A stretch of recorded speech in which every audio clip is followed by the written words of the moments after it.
Presidente, fiquei assustado de ver hoje a ultradireita aqui no cercadinho. Eu acho que a inelegibilidade fez mais mal a eles do que a cloroquina. Pelo amor de Deus, palavrões, mal olhado, xingamentos, palavras de baixo calão, pelo amor de Deus. Eu acho que a inelegibilidade fez muito mal. É bom que tenham calma, pessoal, isso já é um fato, vocês têm que conviver com isso.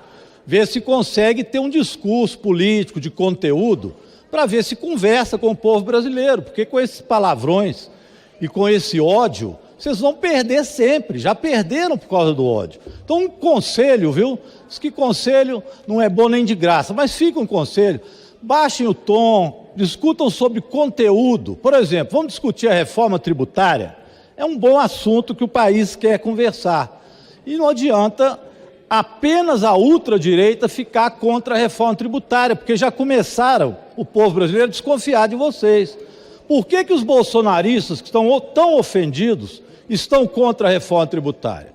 O nosso deputado Paulo Guedes deu uma dica, é porque banqueiros não estão gostando, os ultra-ricos não estão gostando, e isso liga Bolsonaro, a ultradireita, aos mais ricos do país. É, aliás, onde ele tem um percentual mais alto de voto.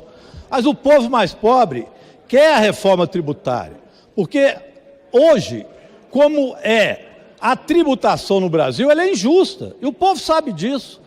A gente acaba pagando, e o povo mais pobre, muito mais nos alimentos e nos produtos do que pagam os grandes que não pagam sobre aquilo que tem de patrimônio e de renda.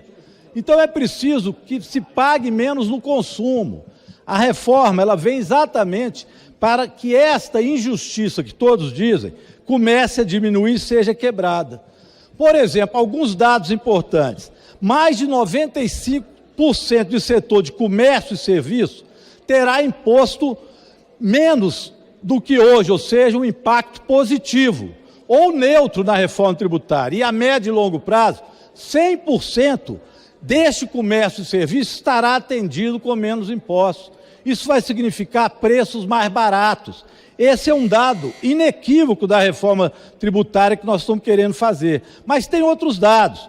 Quem ganha mais vai ter que pagar mais, quem ganha menos vai ter que pagar menos. É o que está sendo chamado de cashback do povo. O país vai ficar mais rico em 10 anos. Talvez isso vocês não queiram, porque vão perder as eleições durante esse período e outros. 11,9 milhões, peço Vossa Excelência 30 segundos, presidente. 11,9 milhões de novos empregos serão gerados com essa reforma tributária. Olha os dados positivos, povo brasileiro. Crescimento de 17% na renda das famílias e redução da taxa de juros, que hoje o Banco Central está numa tática bolsonarista, insistindo em não baixar esses juros. Então a reforma tributária é uma necessidade do país, é uma necessidade do povo brasileiro, por isso está unindo vários, menos, é claro, a ultradireita reacionária que só sabe xingar. Muito obrigado. A reforma tributária que nós vamos votar, em primeiro lugar, ela simplifica tributos, transforma 5 impostos diferentes em um único, o IBS, Imposto de Bens e Serviços. Ela também reduz a intensa complexidade de alíquotas, que abre espaço para isenções fiscais, para negociatas, para falta de transparência no sistema tributário. Muitas vezes, eu diria, na maioria das vezes, as pessoas não sabem o quanto pagam de imposto por cada produto. Essa reforma vai trazer maior simplificação, transparência e acabar com a farra das desonerações e isenções. Por si só, isso já seria muito importante. Mas queria destacar alguns pontos que foram debatidos no grupo de trabalho e que trouxeram também avanços, como, por exemplo, uma alíquota menor para serviços de transporte público coletivo, que pode levar a uma redução das tarifas de ônibus, metrô e trem. Como, por exemplo, uma alíquota menor para atividades culturais, para a cultura, E para quem não sabe, a economia da cultura representa 3% do PIB nacional. Saudar também uma conquista importante que nós viemos defendendo aqui em plenário, agradecer ao Reginaldo Lopes, que foi o coordenador do GT e que acolheu também essa e de muitos outros parlamentares, que é a questão do IPVA. Hoje no Brasil, o sistema tributário, quem tem mais paga menos, quem tem menos paga mais. E o IPVA é uma caricatura disso. Hoje, quem tem um carro velho, uma moto para trabalhar, um motoboy de qualquer periferia brasileira, paga IPVA. Mas quem tem jatinho, iate, helicóptero, não paga R$1 de IPVA. E o texto que nós vamos votar aqui vai reverter esse absurdo. E vão começar a pagar o que devem. Saudar também meu companheiro Ivan Valente, que foi representante do nosso partido no grupo de trabalho e que incluiu a proposta de que em 180 dias o governo terá que enviar um projeto para tratar do tema da progressividade. Isso é muito importante, porque a simplificação é um passo, mas nós temos que ter maior progressividade no nosso sistema tributário. Menos impostos sobre consumo, produção, para poder estimular para poder estimular a roda da economia girar e gerar emprego e tributar adequadamente altas rendas e grandes patrimônios. Nós vamos seguir nessa luta. O projeto traz avanços importantes, como os que foram destacados aqui, mas vamos seguir brigando para que a gente tenha um regime tributário mais justo no Brasil. Vamos em frente. Senhor presidente, eu espero que daqui a pouco a gente comece a discutir e votar a reforma tributária. Porque a verdade é que nós temos um dos piores sistemas tributários do mundo. Uma complexidade excessiva, Cabo Gilberto. Para você ter uma ideia, desde a Constituição de 88, foram editadas 460 mil normas tributárias. É uma confusão, cumulatividade, vários problemas. Todo mundo sabe que a guerra fiscal, quem perde é o povo. A guerra fiscal entre estados, quem perde é o povo. Um ponto importante em relação à questão federativa, a tributação no destino beneficia estados e municípios mais pobres, com grandes populações.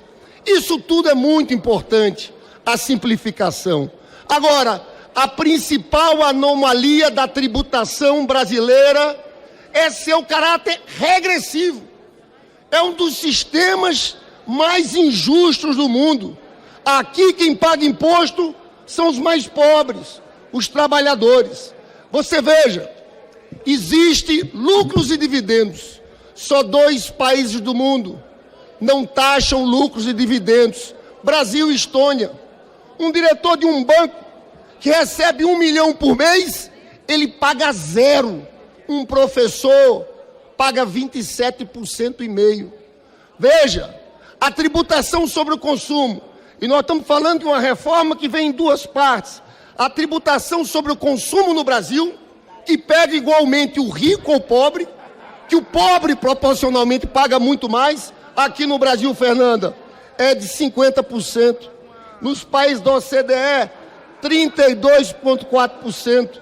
Nos Estados Unidos, 17%. A tributação de renda e patrimônio do Brasil, deputado Luiz Couto, é de apenas 23%. Sabe quanto é nos Estados Unidos? 60%. Nos países da OCDE, 40%.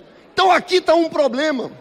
Eu, desde o começo, tinha uma preocupação grande que essa reforma feita fatiada congelasse isso. A gente continuasse congelado nos 50% de tributação sobre consumo. Mas teve um ponto muito importante, senhor presidente, se me der mais 30 segundos. E eu quero agradecer ao relator, porque sugeri em várias conversas ao relator, deputado Ivan Valente também, o artigo 15 do projeto possibilita que se a gente, e eu espero que aconteça a reforma da tributação sobre renda e patrimônio, se a gente instituir e elevar como tributação de renda e patrimônio, por exemplo, lucros e dividendos, a gente possa baixar a tributação do consumo. Isso está aqui.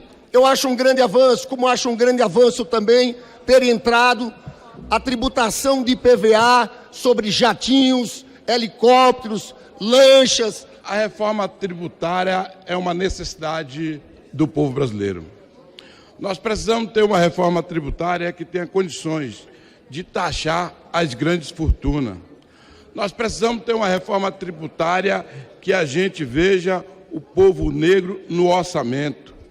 Nós precisamos ter uma reforma tributária que reduza a desigualdade social. Nós precisamos ter uma reforma tributária mais justa, onde os mais ricos paguem mais imposto e os mais pobres não paguem imposto. Ou seja, quem ganha mais, pague mais. Quem ganha menos, não pague imposto. Nós precisamos de uma reforma tributária que trate o Brasil como ele é, levando em consideração o aspecto de ser justo com o povo brasileiro. O que nós estamos vendo que está sendo debatido é uma simplificação do sistema tributário no Brasil. É isso que está sendo debatido. Qual é a minha grande preocupação aqui no dia de hoje? É porque é um debate que está sendo feito que não é do governo do presidente Lula, não é um debate que nós apresentamos aqui. Esse debate já vem mais de 20 anos aqui nessa casa, debatendo uma reforma tributária para simplificar a cobrança de tributo no Brasil. Essa aqui é a grande verdade. Aí os bolsonaristas estão todos nervosos, dizendo que vai aumentar a carga tributária, dizendo que vai cobrar justamente das pessoas mais pobres, que não é verdade. Essa simplificação não vai fazer isso. O relator dessa emenda constitucional debateu em todos os lugares desse país. E aí vem os bolsonaristas agora dizendo, não, vamos deixar para agosto, vamos deixar para o mês de outubro. Sou daqueles que acham que nós temos que cumprir a nossa função enquanto parlamentar. Nós precisamos debater e discutir essa simplificação tributária aqui nessa casa. Nós temos que debater para nós também contribuir com a população brasileira. E uma das formas que nós temos que contribuir é nós apresentar um processo de simplificação que fique mais fácil a população saber o que está pagando de imposto e com muita transparência acompanhar os impostos que ela paga no nosso país. É isso que nós temos que fazer aqui no dia de hoje. Você é a favor desse projeto porque acho que é fundamental para o povo brasileiro. Por isso, acredito que nós temos que utilizar o nosso tempo para poder, tanto hoje como amanhã, aprofundar, debater e aprovar a simplificação tributária no país. Era isso, presidente.